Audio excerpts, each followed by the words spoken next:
Bismillahirrahmanirrahim. Assalamualaikum warahmatullahi ta'ala wabarakatuh. Alhamdulillahirabbil alamin wa sallallahu ala sayyidina Muhammadin wa ala alihi wa sahbihi wasallam, amma ba'du. Saya sudah lama tidak mereaksi pidatonya Habib Rizik karena memang beberapa waktu kemarin beliau itu setidaknya ya tidak banyak tampil di FYP saya, di For Your Page saya di YouTube. Jadi karena memang dari awal saya itu di dalam mereaksi video itu memang yang tampil di FYP saja ya, supaya tidak usah capek-capek nyari begitu. Jadi kalau tidak muncul ya memang tidak saya reaksi. Ya kecuali kalau memang ada yang meminta dari subscriber, itu bisa saya reaksi. Nah, ini kan permasalahannya sama kita itu ya, sedang membicarakan perang di Iran, dan memang ini sangat disayangkan ya. Prabowo itu masuk ke dalam Board of Peace BOP itu, terlepas dari pro dan kontra ya, karena orang yang melihat Amerika sedang menggila, kemudian melihat Indonesia itu sedang dalam keadaan serba salah begitu ya, karena sangat sulit dianggap non-blok saat ini, itu ada memaklumi pilihannya Prabowo begitu atas dasar kestabilan politik dalam negeri. Tapi sekali lagi kalau kita melihat dari segi idealisme ya, kita melihat bahwa kita ini adalah negara Muslim, apalagi kemarin ada wacana bahwa masuknya Prabowo di Board of Peace itu bisa jadi dia sebagai jebakan dari orang-orang penasihat-penasihat yang masih ada cengkraman kekuatan Jokowi di situ, karena dengan mendukung BOP berarti presiden itu, Prabowo itu, dia sudah melanggar Undang-Undang Dasar. Nah, jika demikian, maka keputusannya salah begitu. Adapun resiko-resiko yang mungkin terjadi apabila Prabowo tidak masuk BOP, ya itu harus dicarikan jalan keluarnya. Nah, itu juga ada. Cuman ala kulli hal ya, memang perkara seperti itu sangat sulit kita untuk memastikannya. Kita dengarkan saja bagaimana pembicaraan Habib Rizik, karena kita memang akan mereaksi itu pada video kali ini. Kita simak saja ya. Cuman sebelum ke situ, biasanya kalau mereaksi Habib Rizik itu enaknya kalau lagi bukan bulan puasa ya, soalnya kan semangat gitu, takbirnya besar dan lain sebagainya. Kita saksikan saja ini. Ada hal yang ingin saya sampaikan, baik kepada segenap santri pesantren Ramadan Markas Syariah maupun kepada seluruh umat Islam dimanapun Anda berada, bahwa sehubungan dengan situasi dan kondisi di mana saat ini sedang terjadi perang di Timur Tengah, di mana penjahat perang yang bernama Amerika Serikat dan Israel melakukan serangan brutal ke negara berdaulat, yaitu negara Iran. Yang membuat kita risih adalah di dunia internasional saat ini terbentuk satu framing bahwa negara kita, Indonesia ini, teman setia Amerika Serikat. Ini bikin kita jadi risih. Sebentar ya, dan ini juga harus kita perhatikan sebagai masyarakat. Kita itu negara yang tidak punya andil besar di dalam percaturan politik global begitu ya. Kita itu negara kerdil, harus diakui supaya menjadi pecut bagi kita supaya maju begitu ya. Jangan kayak sekarang urusan ijazah saja nggak maju-maju, nggak selesai begitu. Nah, di dalam percaturan dunia ini mau tidak mau kita itu cuma dua pilihannya, China atau Amerika begitu. Dan ya Habib Rizik itu kemanapun presiden majunya ya, kemarin kan asing-asing tuh siapa waktu zaman Jokowi ke Cina kan ngamuk-ngamuk juga Habib Rizik, dan saya setuju itu. Sekarang ke Amerika ya marah-marah juga. Memang wajar. Ini mudah-mudahan menjadi pecut saja buat kita, karena secara realistis ya, kita ini bangsa apaan begitu ya. Secara realistis, ini saya berbicara secara realistis. Kita ini bangsa apaan begitu. Kita harus memecut diri kita supaya memiliki say. We have a saying.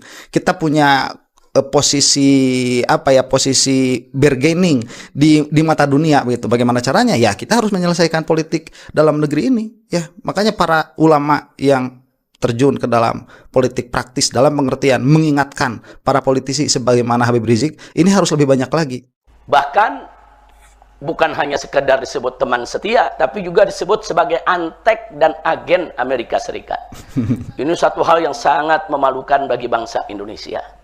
Bangsa Indonesia sejak kemerdekaan 17 Agustus 1945 yang dalam pembukaan konstitusinya sudah mendeklarasikan untuk menghapuskan penjajahan di atas muka bumi ini, dan selama ini Indonesia selalu berada di posisi yang sangat bagus dalam pergaulan internasional, tidak pernah mendukung penjajahan atau mendukung negara-negara penjajah yang berbuat brutal dan zalim.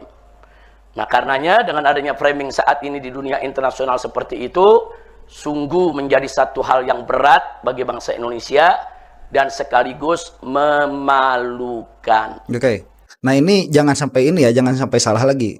Dalam pengertian bahwa dalam kasus ini berarti Habib Rizik itu mengakui ya Jokowi lebih bagus daripada Prabowo, SBY pun lebih bagus daripada Prabowo dalam hal ini. Dan ya mau tidak mau, kalau misalkan Anda memang tidak bisa tidak bisa katakanlah memaklumi pilihan Prabowo dalam masuk ke dalam board of peace, mau tidak mau ya pikirannya harus seperti pikiran Habib Rizik ini, yaitu Jokowi dalam hal ini lebih bagus daripada Prabowo gitu. Ya kenapa? Karena waktu Jokowi itu kan kita tahu ya ada serangan-serangan ke ada serangan-serangan ke Palestina, itu ada condemning kan, ada kami mengutuk. Kalau tidak salah malah waktu serangan ke Iran juga begitu ya, kami mengutuk. Ada tuh perkataan itu dari Jokowi. Nah cuman kan sekali lagi posisinya lain, waktu itu kan presidennya Joe Biden tuh ya, dia gak terlalu gila, gak segila si Trump. Makanya ini yang harus saya mau berbicara saja lah, terlepas dari nanti bagaimana bagaimana reaksinya begitu ya dari yang menonton. Cuman kadang-kadang ya kita itu harus melihat demikian, bahwa posisi saat ini itu berbeda dengan posisi beberapa tahun yang lalu.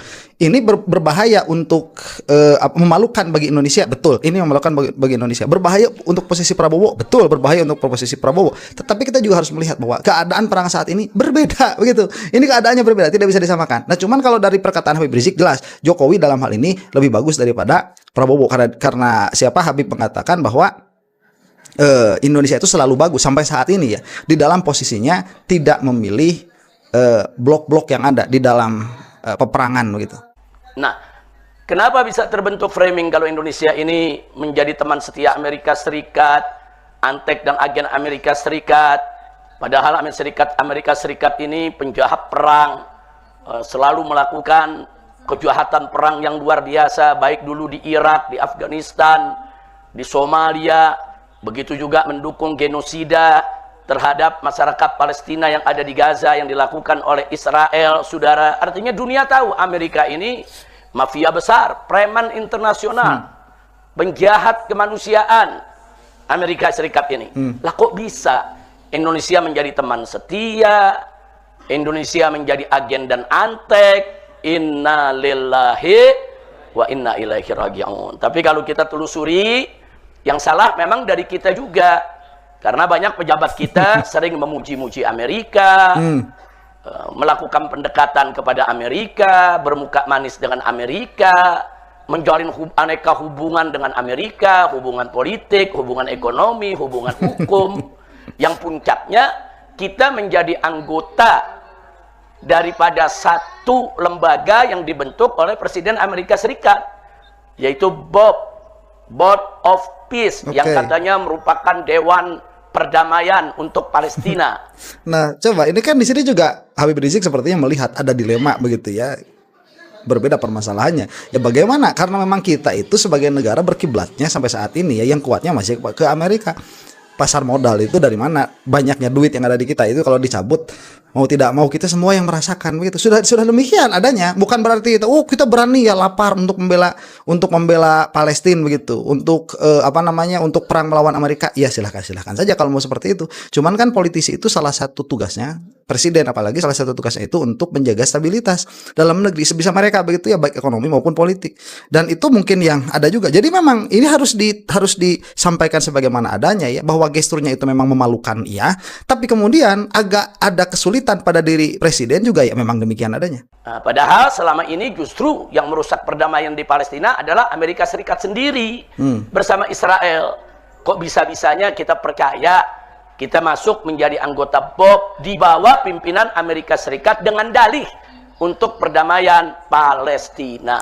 Nah, tiba-tiba sekarang terjadi kejahatan besar lagi. Amerika Serikat bersama Israel menyerang habis-habisan, yaitu negara Iran yang berdaulat. Yang memulai perang adalah Amerika dan Israel.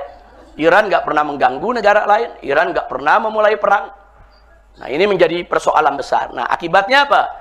Baru kita masuk di BOP, bermesra-mesraan dengan Trump, bahkan sampai Israel ikut masuk dalam lembaga tersebut. Tahu-tahu dua negara jahat ini melakukan kejahatan perang lagi.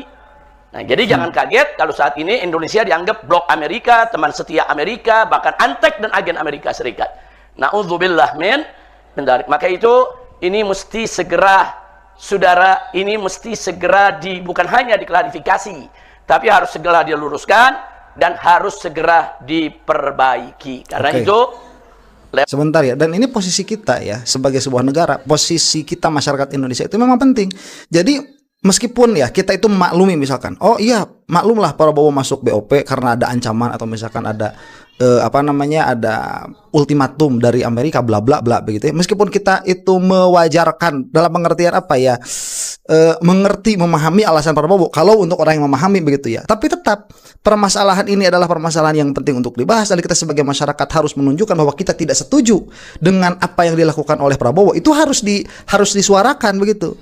Kenapa? Karena pada akhirnya ya seperti negara Amerika sendiri, kita kan melihat bahwa perang yang diinisiasi oleh Amerika sekarang dalam hubungannya dengan Israel untuk menyerang Iran, itu kan mayoritas masyarakat Amerika tidak setuju, dan kita melihat hal itu, dan kita sebagai civil society melihat bahwa ini memang kerjaan setan pemerintah Amerika begitu.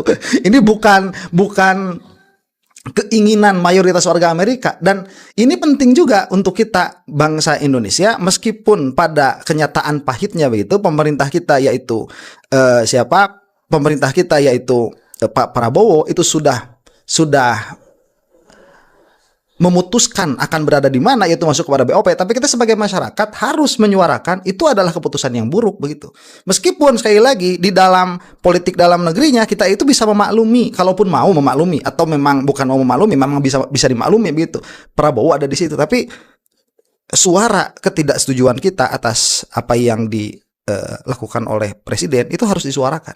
Saya rasa demikian. Lewat majelis ini, melalui daripada kuliah umum di Markas Syariat, Pondok Pesantren Markas Syariat, di bulan Ramadan yang mulia ini, saya dan kawan-kawan ingin menyampaikan secara tulus, secara ikhlas, dari hati yang mendalam kepada Bapak Presiden Republik Indonesia yang kita hormati, yaitu Bapak Haji Jenderal Prabowo Subianto, hafizahullahu ta'ala wa ra'ahu wa hadahu ila siratihil mustaqim. Amin. Semoga beliau mendapatkan taufik dan hidayah dari Allah subhanahu wa ta'ala, ditunjukkan ke jalan yang lurus, jalan yang benar, jalan yang bisa terus menjaga harkat dan martabat bangsa serta negara Indonesia. Amin. Amin ya rabbal alamin. Amin. Nah, di sini nasihat yang ingin kita sampaikan untuk Bapak Presiden kita,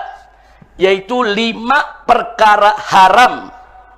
5 perkara haram yang wajib segera dijauhkan oleh Presiden Republik Indonesia. Oke. Ini apa saja 5 perkara haramnya ini kita akan bahas saja di video yang lain, karena ini siang ya. Ini kalau terlalu lama akan yalah ada sesuatu begitu ya, jadi tidak bisa terlalu lama. Demikian dulu, mudah-mudahan kita semua ada dalam magfirah Allah Subhanahu wa taala. Wallahu taala a'lam bishawab. Assalamualaikum warahmatullahi taala wabarakatuh.